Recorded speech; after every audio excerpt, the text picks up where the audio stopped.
Hello guys, I hope आप बहुत अच्छे होंगे और आपकी तैयारी बहुत अच्छी चल रही होगी। जैसा कि आप सबको पता है कि यूपीपीसीएस आरओ की जो नोटिफिकेशन है वो अक्टूबर के फर्स्ट वीक में आने की उसकी संभावना है, और उसके एग्ज़ाम की जो संभावना है वो जनवरी या फरवरी के में संभावित हो सकता है उसका एग्ज़ाम। तो मैं आपको बताता हूँ कि अभी मेरा जो फर्स्ट टारगेट था हिस्ट्री का, मैं आपको दिखा देता हूँ। देखिए, हिस्ट्री का जो मेरा फर्स्ट टारगेट था 29 सितंबर से 1 अक्टूबर तक, वो मेरा कंप्लीट हो चुका है। पॉलिटी 2 अक्टूबर से 4 अक्टूबर तक चलेगा। तो ये मेरी बुक है, इसमें 2, 3 और 4 ये 3 दिन मुझे इसको कंप्लीट करना है। तो क्योंकि अभी समय बहुत कम है, इसके लिए अभी हम लक्ष्मीकांत पढ़े या कोई और बुक पढ़े पॉलिटी के लिए तो उतना समय नहीं है। आप घटना चक्र पढ़िए, और उसके बाद आप लूसेंट में जो दिया हुआ है पार्ट दिया हुआ है, जो भी इसका पार्ट दिया हुआ है संविधान वाला, आप उसको तैयार कीजिए और वहाँ से आपकी अच्छी तैयारी हो जाएगी और वहाँ से आप काफ़ी अच्छे नंबर गेन कर लेंगे। तो मेरा तो अभी यही प्लान है कि मैं अब घटना चक्र पढ़ूँगा, उसके बाद लूसेंट को लगाऊंगा, बस कंप्लीट इतना हो जाएगा मेरा। क्योंकि समय उतना नहीं है कि हम बड़ी बुक उठाएं और उसको ख़त्म करें, ख़त्म उतनी हो नहीं पाएगी उतनी जल्दी। तो अगर आप इसको पढ़ लेंगे, उसके बाद घटना लूसेंट को पढ़ लेंगे, तो उसमें आपका काफ़ी अच्छे से हो जाएगा। ये मैं बता रहा हूँ आपको इस चीज़ के बारे में। देखिए तो हम बात करेंगे इसकी घटना चक्र के बारे में, जो भारतीय राज्य व्यवस्था एवं शासन से है।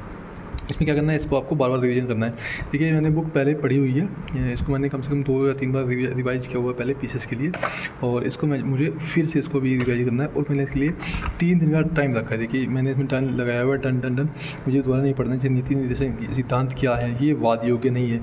तो इस तरह से, क्योंकि न्यायालय की तरह इनको परिवर्तन नहीं कराया जा सकता। तो इस तरह से कुछ इसमें क्वेश्चन हैं जो मैंने, देखिए सब मैंने पढ़ रखे हैं पहले से, आपको दिखा देता हूँ। देखिए, सब टन लगाए हुए हैं, तो ये मैं इस बार नहीं पढ़ूँगा इनको। तो जितना जल्दी होगा इसको मैं जल्दी से जल्दी ख़त्म करने की कोशिश करूँगा। ये मेरा सेकंड टारगेट है। फर्स्ट टारगेट मेरा हिस्ट्री था, वो मेरा कंप्लीट हो गया है। वो मैंने 29 सितंबर से स्टार्ट किया था, और 1 अक्टूबर में उसको मैंने ख़त्म कर लिया, यानी कि 29, 30 और 1 3 दिन। और उससे पहले मैंने 2-3 दिन और पढ़ा था उसको पहले। तो मैं आपको बताता हूँ कि इसको पढ़ना कैसे है। देखिए, इसमें जो मेन टॉपिक्स हैं, जैसे अब यहाँ पर आइए। देखिए, सबसे बड़ी बात इसमें क्या है ना, फैक्चुअल्स जो आता है, जैसे ये वाला है, ये इस तरह से फैक्चुअल टाइप से जो पढ़ना है आपको, ये पढ़ना है इस तरह से।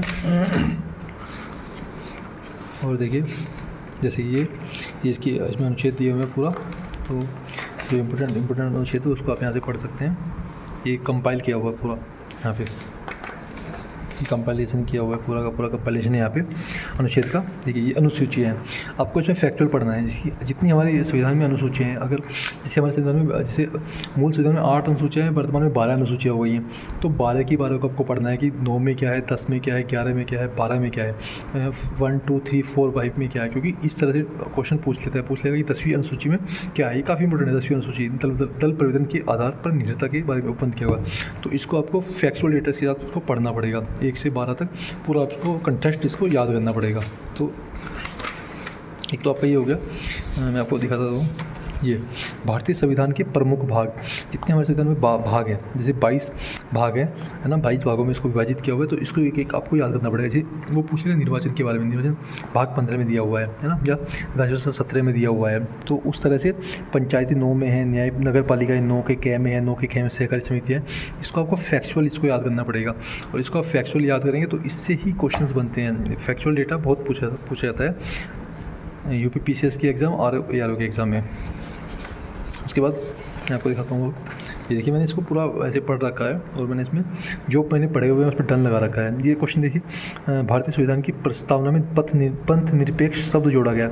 इस तरह के क्वेश्चन कई बार, देखिए 2010, 1991, 2013 ये क्वेश्चन कई बार पूछे गए, और ये कई बार पूछे जाने की संभावना इनकी रहती है कि ये फिर से पूछे जाएंगे। तो मैं आपको दिखाता हूँ। ये देखिए,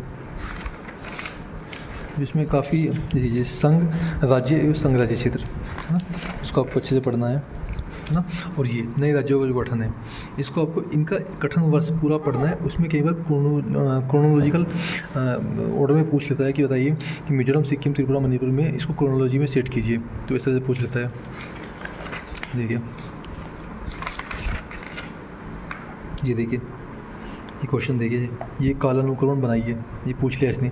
छत्तीसगढ़, अरुणाचल प्रदेश, झारखंड, सिक्किम कौन क्या कब बना, उसके हिसाब से ये इस तरह से क्वेश्चन पूछे जाते हैं।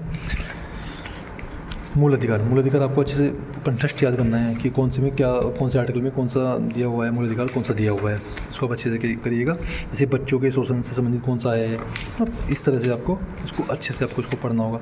तो इसमें आप काफ़ी अच्छे नंबर गेन कर पाएंगे, क्योंकि ये पॉलिटी में काफ़ी अच्छा नंबर गेन करने के लिए काफ़ी अच्छा ये है माध्यम है। ये देखिए तो इसके लिए आप घटना चक्र को लगाइए। घटना चक्र के बाद आप क्वेश्चन पढ़ लीजिए, उसके बाद आप सीधा प्रैक्टिस सेट लगाइए और आपका इजीली आरओ के एग्जाम में आप काफ़ी क्वेश्चंस पॉलिटी से कर पाएंगे। राज्य की नीति के निर्देशन तत्व, तो इसको भी आप कंटेक्स्ट याद कीजिए कि किस में क्या दिया हुआ है, किस नंबर में क्या दिया हुआ है ना। ये जितने भी दिए हुए हैं किस में क्या दिया हुआ है, ये काफ़ी इंपॉर्टेंट है।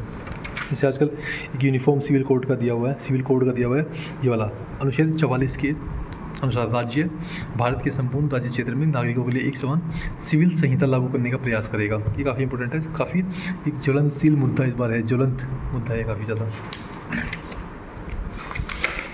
ठीक है, इस तरह से पूछ लेता है। देखिए 44, 41, 44, ठीक है, एक क्वेश्चन के अंदर ही चार पूछ रखे हैं, ठीक है ना। तो इस तरह से आपको पूरा इसको एक A to Z इसको कंटेस्ट इसको याद करना पड़ेगा कि 40 में क्या है, 41 में क्या है, 42 में क्या है, 44 में क्या है, 45, 46 जो भी है उसमें सबको कंटेस्ट इसको याद करना पड़ेगा। ये मूल कर्तव्य है आपको अच्छे से याद करना पड़ेंगे। इनका सीक्वेंस पूछ लेते हैं, राष्ट्रपति का सीक्वेंस क्या है इनका, क्रोनोलॉजिकल ऑर्डर में बताइए। तो आप इसको लगाइए, घटना चक्र को लगाएंगे आप। घटना चक्र के बाद आप लूसेंट लगाइए। ये देखिए, इसको मुझे बस 3 दिन में ख़त्म करना है, 2, 3 और 4, 3 दिन बाद ख़त्म करने के बाद इसको फिर उसका ज्योग्राफी पढ़ूंगा, ज्योग्राफी के बाद फिर इन्वायरमेंट, फिर साइंस। तो मेरा ये रहेगा इस बार। तो आप घटना चक्र लगा लीजिए, उसके बाद आप लूसेंट पढ़ लीजिए। तो आपका यूपीपीसीएस जो आरओ का एग्ज़ाम जो अभी होगा दिसंबर, जनवरी फरवरी में बता रहे हैं उसको होने का, तो उसमें आपका काफ़ी अच्छे से आप कर पाएंगे। तो ऑल द बेस्ट पॉलिटी के लिए। ये टारगेट नंबर 2 है हमारा, इसको करते हैं, फिर उसके बाद ज्योग्राफी को उठाते हैं। ओके, धन्यवाद, बाय बाय, टेक केयर।